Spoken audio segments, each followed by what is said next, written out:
Hello guys! Magandang araw. Ito po ang ating lulutuin for today. Yung ating recipe na gagawin. Tingnan nyo po kung ano tong ating recipe na ito.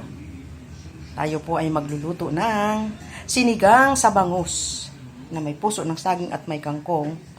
Ito po, ginahit ko rin yung sili para medyo maangang-anghang mamaya. Ito na po siya. Itatambog na natin yung fish. Sabay na natin siguro yung unahin siguro natin muna yung puso ng saging para tapos ilalim natin yung ano para hindi malisak yung isda. Muna natin. Ito na guys, kulong-kulo na yung kamatis, sibuyas, luya. Pinakulo ko na guys. Tapos may kunti na din asin. Lagyan na natin tong ating recipe. Yung ating puso. Para ano.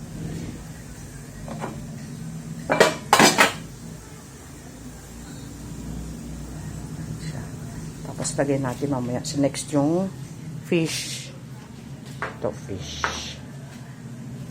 Pakuluin muna natin yun bago natin ilagay siguro tong fish or isabay na natin. Para ano, sabay-sabay na sila. Madali lang naman yung puso, isang kulo lang yan eh. Tapos yung isda kasi hindi kailangan malusak.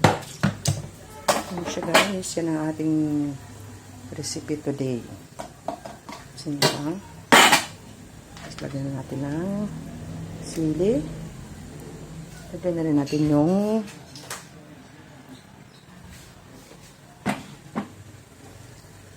yan, kulong-kulo na siya. Lagyan na natin yung kangkong natin. Yun, kangkong.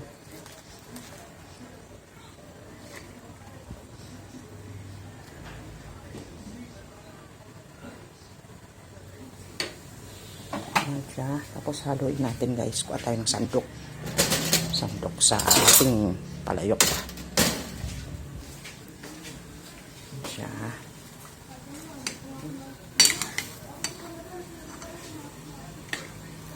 Yun. Masarap ang ating masarap ang ating ulam for today dahil mayroon tayong sabaw.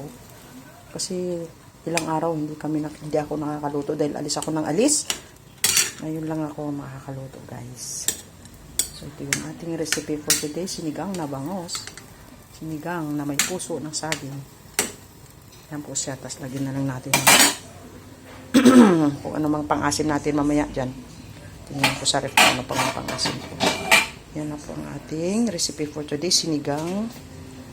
Sinigang po. Sinigang. Tapos, lagyan na lang konting flavor. Ano man pampalasa. Yan. Tama na siya. Mabilis lang yan. Mabilis lang kulo yan. May yung puso ng saging. Luto na kaagad. Pati yung kangkong luto na rin. Kaya sabay-sabay na talaga sila. Kulong-kulo na sila. Ayun guys. Thank you for watching. Follow for more ang ating recipe for today. Ulam for lunch.